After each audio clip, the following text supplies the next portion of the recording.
Well, it's been a while since we've had a conversation with our good friend Dan Wooding, who heads up Assist News, and this time, ladies and gentlemen, you get to see his pretty face because we have Skyped him in from Southern California.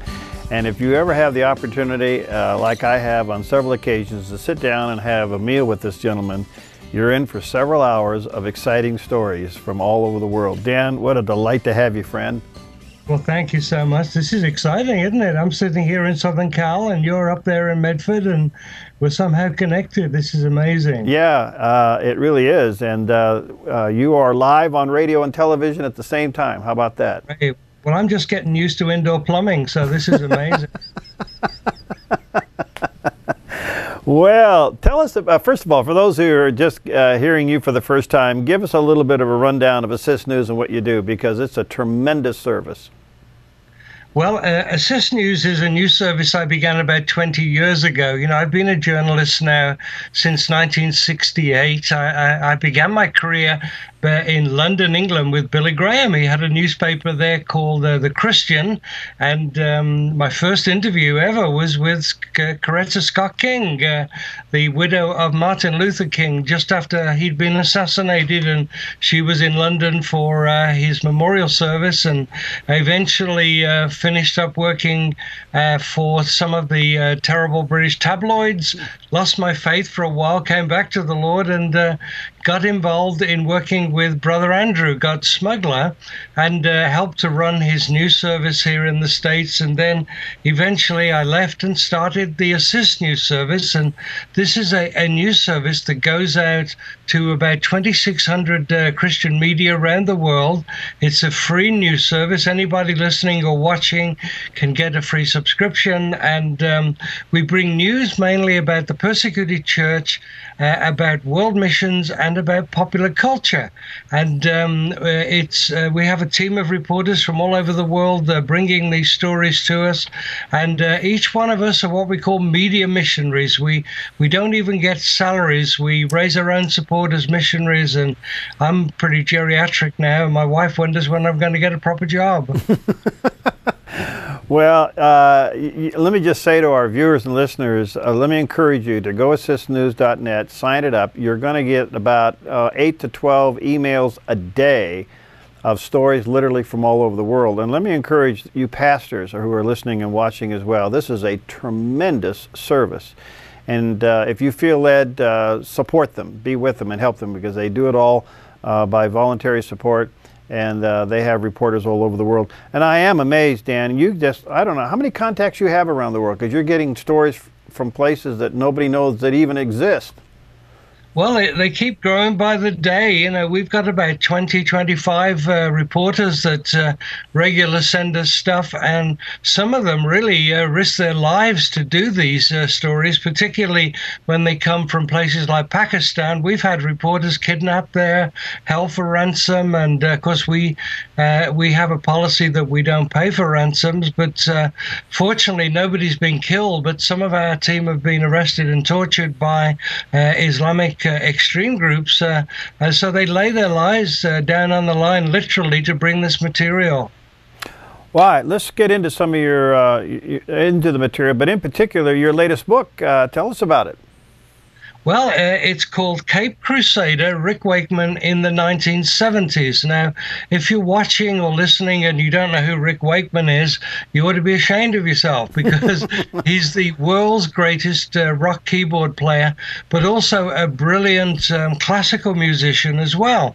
He was trained at the Royal College of Music in London, did many, many famous sessions. For those of you who can remember Morning Has Broken with Cat Stevens, he was the pianist on that at 17, and that beautiful piano solo on Morning Has Broken. He played with David Bowie on Space Oddity, and some 40 years ago I wrote the very first story about him. I met him in a music store in South Ealing in London, and I'd never heard anyone play. He was rehearsing at the time, and I asked him if I could write a story about him, and he said, "I've never never had a story written about me. So I went ahead and wrote it, and then I went round to his home, and he shared with me that he was a believer.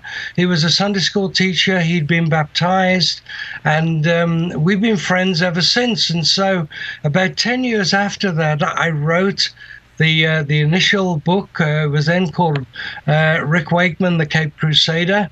We persuaded a gentleman called Elton John to write the foreword, and the book came out. Well, recently we've updated the book, and it's been re-released with some new material, some new pictures, and it's really the story of this man that has he sold 100 million records. He's incredible talent, and it's really for those of you who would be interested in how a kid from the back streets of London becomes this superb musician, but also continues to serve the Lord. It's the book for you. Is it true now you did get your picture with him and Elton John? Did it ever work out? Yeah, it worked out. In fact, it was quite funny because Elton John was then the chairman of Watford Football Club, and Rick Wakeman was a big supporter of a team called Brentford in London, which is just by London Airport. And when we got there, we found out that the business manager of the club didn't think that rock stars really should be having their pictures taken in his wonderful football club. It actually was a terrible club, but so we got a photographer ready. The publisher was desperately waiting for the picture, and so Rick Wakeman managed to get someone to divert the man's attention. We rushed into this little room, shut the door, took about 6 pictures, and rushed out before he realized. And that was the picture then that was on the cover, on the back cover of the book. Well, I tell you, again, folks, there's a sample of some of the stories that Dan can get involved in. Well, let me ask you this before I go on to something else. How, in that book and in your conversations with Rick, how does he share his faith?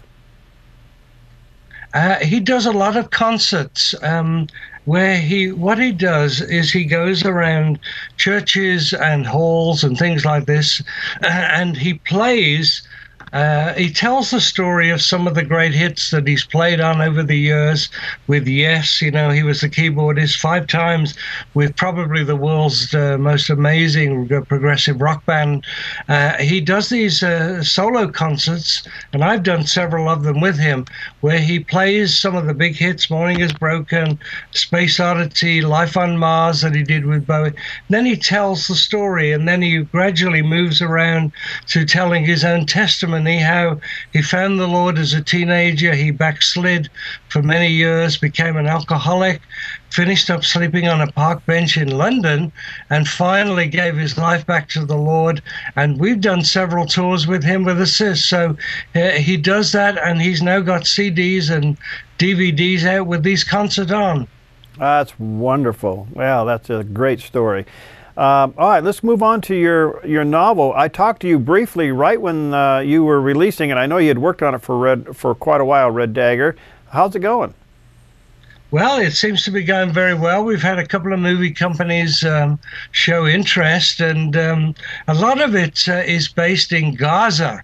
Now, Gaza is supposed to be the one of the world's most dangerous places, and I remember the very first time I went into Gaza, and this was partly the inspiration for writing the book. I was with Brother Andrew, God's smuggler, and we were in Hebron.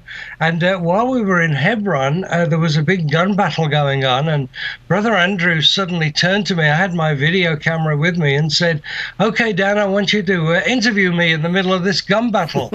And I looked at him as if he'd gone screwy, you know, because he's Dutch, and Dutch people eat too much pickled herring, I think. But anyway, he... I had to ask him why should we love Muslims, Brother Andrew? And during the explosions and the screaming, he shouted, "Well, I believe we should love Muslims because Islam stands for I sincerely love all Muslims." and then another shooting took place, so I took the camera down, and he said, "No, if you think that's fun, Dan, I'm going to take you to Gaza tomorrow, and you're going to be able to interview one of the leaders of Hamas." And next day I went in with some friends, and I had to interview this man. Fortunately, I never ran the story because I didn't particularly like what he was saying. But I began to find out what was going on in Gaza. And so I decided to base one of the people that I met in Gaza as the main character of Red Dagger. This is a girl that had been a believer. She'd backslidden, and she joined this terror group that I called Red Dagger. They were going to actually do a mass killing at a meeting of world leaders, and I won't tell you more than that, except that she has the most amazing turnaround in her life in the Garden of Gethsemane, of all places. Wow. Well, we just had a picture of Red Dagger up on the screen, and is that available as well at Amazon and Barnes & Noble? Yes, you can go to any of those, or for both of the books, the Wakeman book and the Red Dagger book, you go to www.assistnews.net, and you scroll down on the right, and you'll see pictures of both books, and you can just click on the picture, and it'll tell you how to get that and some of the other books as well. All right. So, and anyway, it's going well then. Are you think you may get a movie out of it, or do you know yet? I don't know. You know, you could never tell. I do a lot of work in Hollywood, and Hollywood is full of what I call flakes. And they're all excited. I've had people call me, and I'm going to raise the money for this movie, and that was 6 months ago, and haven't heard of them since. So I'm hoping and praying, but I don't know. You know, it would be great if we could do that, but I just at my age, you know, that was my 45th book.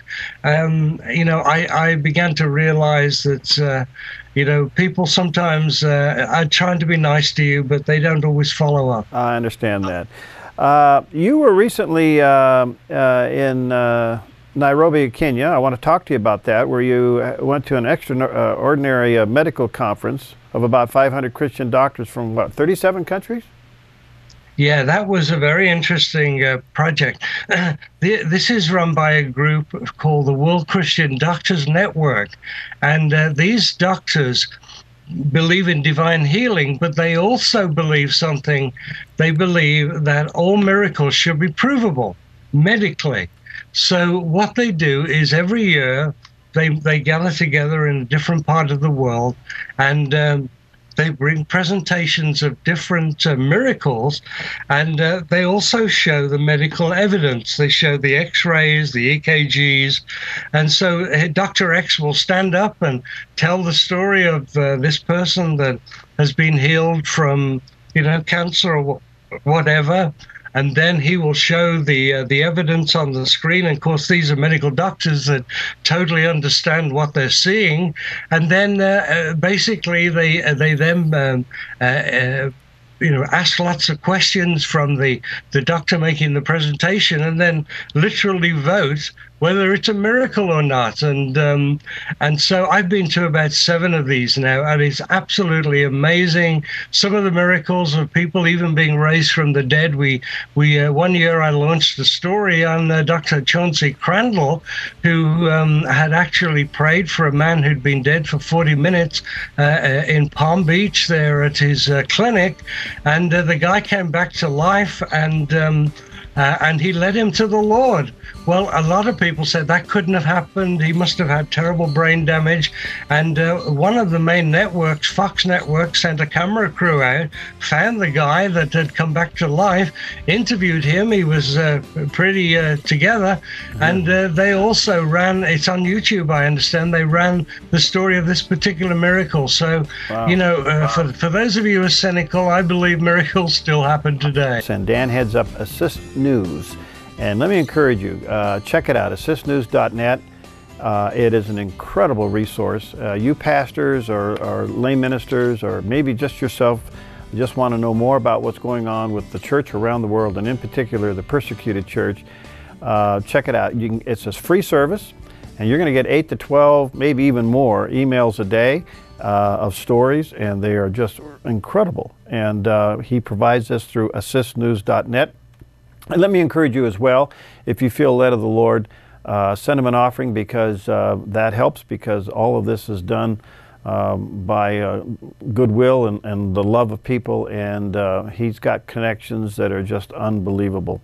Dan, I want to come back to your time there in Kenya, where you had you met with the doctors from around the world, and again, setting the story. These doctors come together to talk about what appears to be a miraculous healing, and then they confirm it to be a miraculous healing. Is that correct? Yeah, it's what they say is that, unfortunately, today there are many of these healing evangelists that have their big crusades, and people come on stage and are very emotionally charged and say, yes, I've just been healed of whatever, but there's never, or very rarely, any medical documentation, and so these doctors made the decision that the world is going to be skeptical unless we can show them that this is a supernatural miracle. Now, if you're a doctor, obviously you're trained in the medical side, and they're not saying that you shouldn't use medicine, but they're saying there comes a moment in people's lives where they really can't do any more, and God has to be involved. And many of these doctors were telling me, Perry, that they actually, each patient that comes into their clinic, and they come from all over the world, as I mentioned, each one they ask permission to pray for them, and they explain, look, I'm going to give you these pills, and I'm going to say this type of treatment, but I believe God also can supernaturally heal you, and would you mind if I lay hands? And they pray for the patient, and many of them get healed and also get saved. And so I went along to this event having just experienced a healing myself, Perry, and that was something special for me. Last year, a growth suddenly came on my forehead. You can't see it from now because it's gone, but I went to check it with my doctor, and I was told that it was a cancerous growth. Fortunately, it wasn't melanoma, but it was a cancer, and it was immediately taken out by surgery, but it wasn't healing up properly. And so I was at a meeting in South Korea, and the pastor there asked for people who would like God to do a miracle to lay their hands on whatever the illness was and pray. And he prayed also. And I felt like an electrical charge go through it, and it was immediately gone. And because I believe it has to be medically proved, I went back to see the surgeon, and again went to see him a few days ago, and it's gone completely. The cancer's completely gone, completely healed up. So here's a cynical old journalist who's seen God do a miracle in his own life. Well, how wonderful. What a great story, Dan. Let's go to, you just released a story about the ancient basilica, which is interesting, you know, the birth site of Jesus. Wasn't that church just recently given an international distinction as a monument? Yes, it's been given a special, as you said, distinction by UNESCO, the United Nations, as one of the world's great treasures.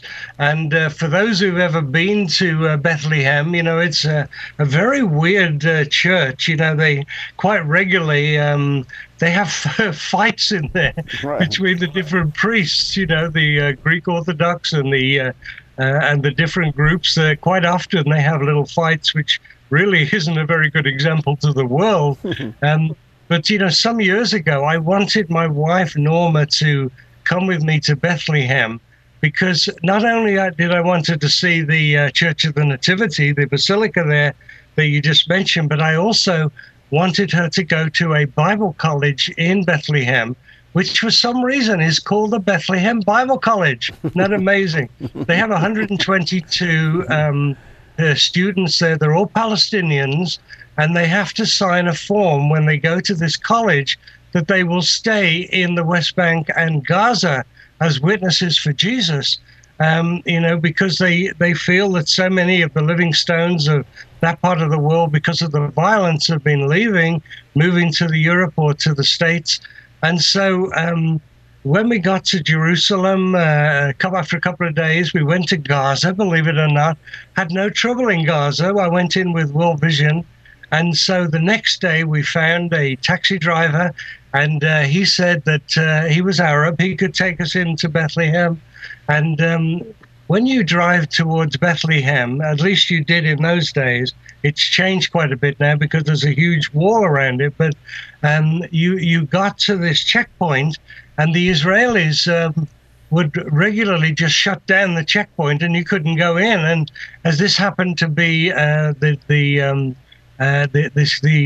New Year celebrations for the Orthodox Church, Yasser Arafat was going to be in Bethlehem, and they decided they didn't want any other visitors in because there could be trouble. And so the taxi driver said, "Look, I know the back way into Bethlehem." And so he took us on this strange way through quarries, and we finally finished up in the high street there in Bethlehem, the main street. And suddenly I noticed there were gunmen everywhere, hundreds of gunmen brandishing their weapons. And I began to wonder what was going on. And then suddenly a group of teenagers waved a taxi to the side of the street, opened the door and pointed their automatic rifles at our head. Now, remember, this is my wife's first ever visit to the Middle East. And we're sitting now in Bethlehem, wondering if we're going to be killed. They were screaming at us in Arabic, and eventually we discovered that they thought we were Jewish settlers going to come in and have a fight with them because Arafat was there, and they were going to kill us. And eventually, fortunately, God used the taxi driver to save our lives. He explained to them that we were not Jewish settlers. We were Christians visiting from America. And he, in Arabic, told them to stop doing this. And believe it or not, suddenly the leader of the group, who was a little bit older, came over, smiled at me and my wife, banged the top of the taxi, and we were off. Wow. And our lives have been spared. And my wife said to me, "Boy, this is a friendly place, isn't it, where Jesus was born?" Well, we then arrived at the Bible college, Perry, and we got out of the taxi, and next thing we knew, a bunch of these Palestinian kids started throwing rocks at us. And we thought, wow, this is something else. Here we are in the birthplace of Jesus. We've nearly been killed. We've had rocks thrown at us. But when we arrived at the Bible college, we go in and we're greeted by Bashar Awad, this wonderful man who runs the college. And he said, "By the way, Dan, your friend's here." And he took us to a little room, and it said on the doorway, "The Smuggler's Inn." And we knocked on the door, and who should come out was God smuggler himself, Brother Andrew, who was staying there. And he was having some R&R, and then the next day going into Gaza.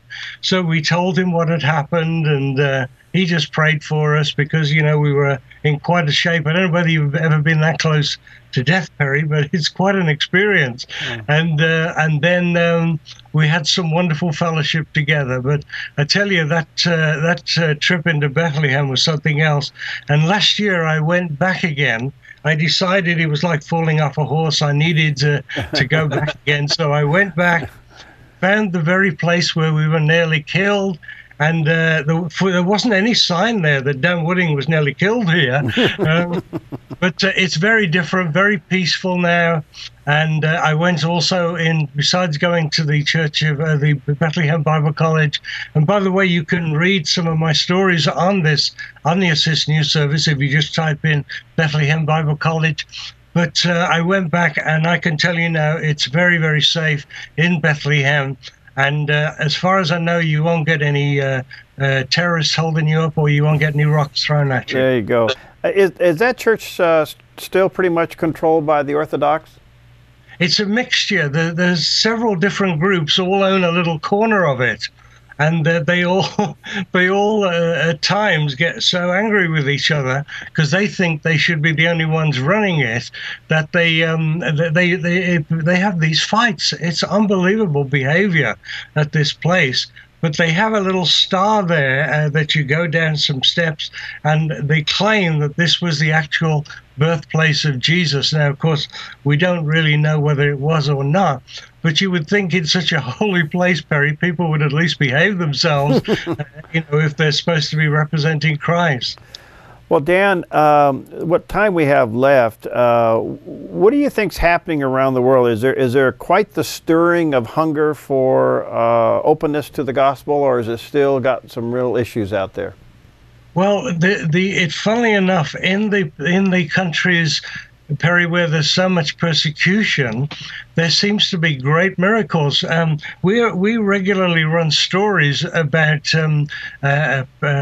Muslims that see visions of Christ while they're asleep, and the Savior's inviting them to give their lives to Jesus, and many of them are coming to Christ through dreams and visions in the Middle East, in Pakistan, in Saudi Arabia, and to me that's pretty amazing that no missionary can go into some of these countries because it's so dangerous. But here we have, they claim that Jesus comes to them in these dreams and visions. And to me, that's very interesting. But also, we're seeing some terrible persecution. Pakistan, Egypt, two of the worst places at the moment to be a Christian. So we ask you to pray for those believers.